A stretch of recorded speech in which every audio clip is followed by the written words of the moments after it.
Hey everybody, today I'm going to do a side-by-side comparison video with two different compact 12-volt drills. We have the Milwaukee model 2407 and then we have the RIDGID model R82005. And if you go to the Home Depot and you look at these on the shelf, they might look very similar, but what I want to do in this video is really show you the differences between them. We're going to put them side by side, going over all the different features. We're going to see exactly how they operate, and then we're going to do a range of testing to see the type of performance they're going to give you. Here's a closer look at both drills, and you can see right off the bat the Milwaukee is bigger overall. It's coming in at 7.5 inches long, 8 inches high, and it's going to be 2.5 inches wide. The RIDGID is coming in at 6 3/4 inches long, 7.5 inches high, and 2.25 inches wide. So every dimension on the RIDGID is going to be slightly smaller than the Milwaukee. It also is going to weigh less, coming in at 2 pounds 6.5 ounces, where the Milwaukee's coming in at 2 pounds 10 ounces. They both are going to have a 3/8 inch keyless chuck, and directly underneath that chuck you'll notice an LED light. That will turn on anytime you press in on the variable speed trigger, and it does have a time delay, which will really double it as a flashlight in a low light situation.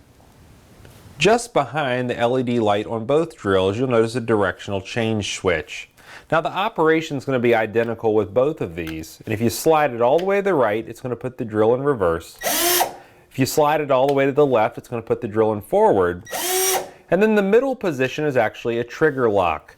When it is in the middle position, you cannot pull it on the trigger and you cannot accidentally activate the drill. So that's very important if you keep the battery pack installed and throw this in your tool bag. As long as the trigger is locked, even if something presses into it, it's not going to accidentally activate the drill running the battery down. They both come with a belt clip that can be installed on the left or right hand side. I currently have these installed set up for right-handed use. But if you're left-handed, you could just unscrew them, move them to the opposite side, and then that would be set up for left-handed use. On the top of both drills is where you'll switch between the different speed or power modes. There's two possible settings, with number 1 being a low speed but high torque mode, and number 2 being a high speed but low torque mode. When they're on speed mode 1, the Milwaukee will have a range of 0 to 400 RPMs and a maximum of 275 inch-pounds of torque, with the RIDGID coming in between 0 and 350 RPMs and a maximum of 400 inch-pounds of torque.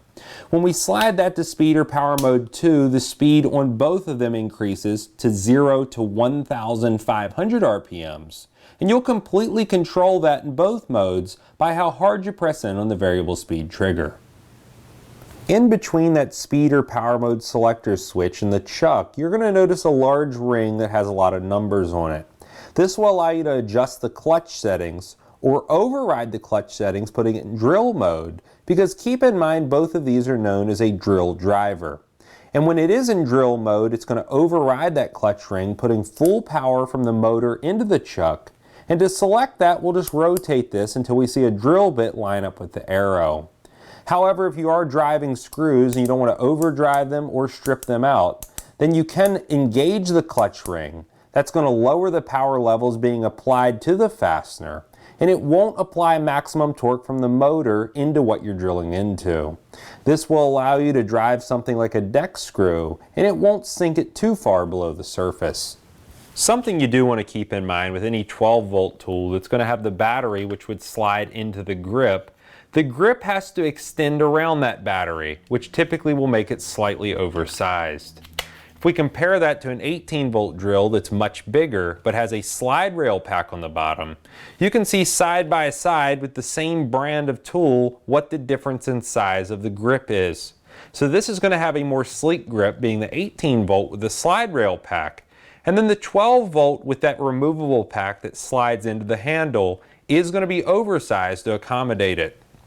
Now for a speed test, we're going to be drilling into stacked 2x4s with a 3/8 inch drill bit. Both drills are set on speed or power mode 2, and I'm going to drill 2 holes with the RIDGID, and then directly next to it I'm going to drill 2 holes with the Milwaukee M12.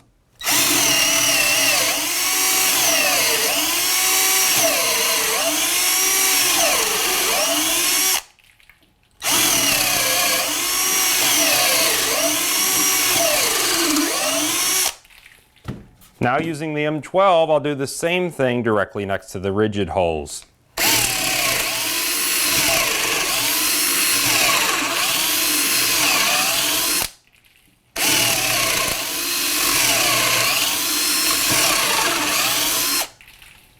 For larger holes, you can use a hole saw, and I have a 1 1/8 inch hole saw. We'll be drilling 2 holes through this 3/4 inch plywood. Now both drills will be on speed or power mode 1, which is going to be a lower speed but higher torque mode. I'll drill 1 hole with the Milwaukee, then we'll take the bit out and switch it over to the RIDGID.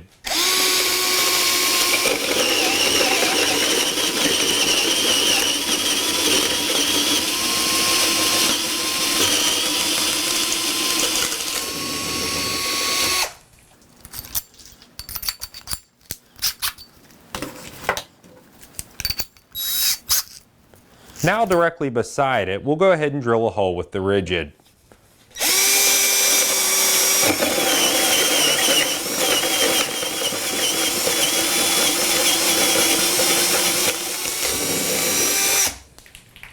Although most people would use an impact driver to install a very large fastener like this SPAC screw, you can put a nut driver attachment in the drill and then sink it flush with something like a pressure treated post.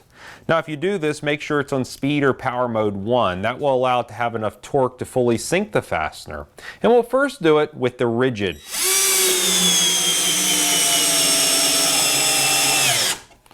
Now we'll take that same exact screw, also in speed or power mode 1, and we'll put another one next to it with the Milwaukee.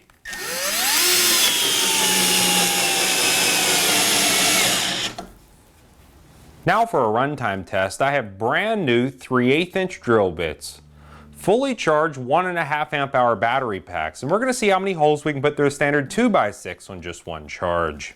To start out, I'll be using the Milwaukee, and once its battery dies, we'll go ahead and take a count, and then we're going to switch over to the RIDGID.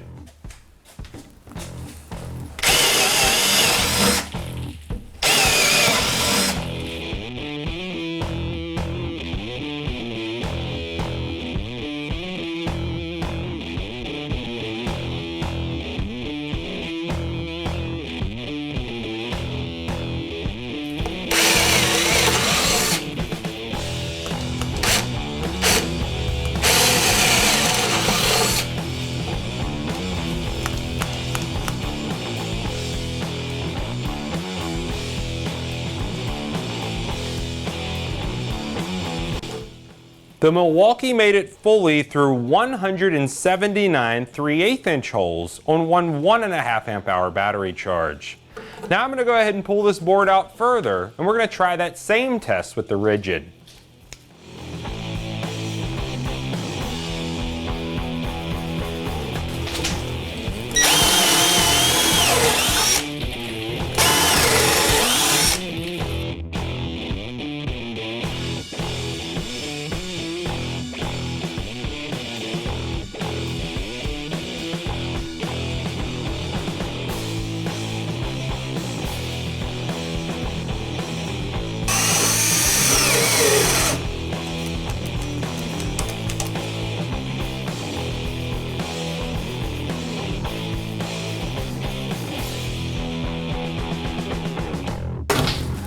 The RIDGID made it fully through 190 holes on a 1.5 amp hour charge.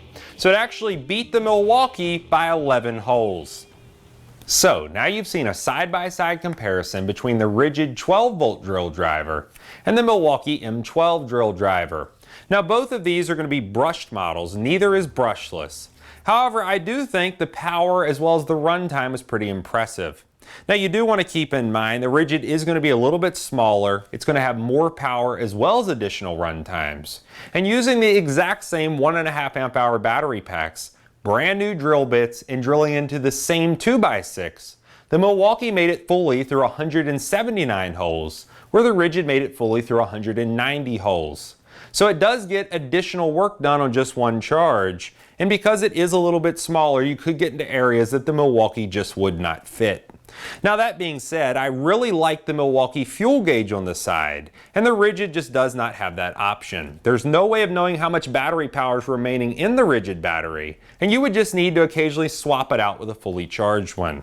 With the Milwaukee, it's very easy to see how much charge is remaining, and when it gets down to 2 or even 1 bar, you can easily swap that out with a fully charged one, and you'll know that you'll be good to go.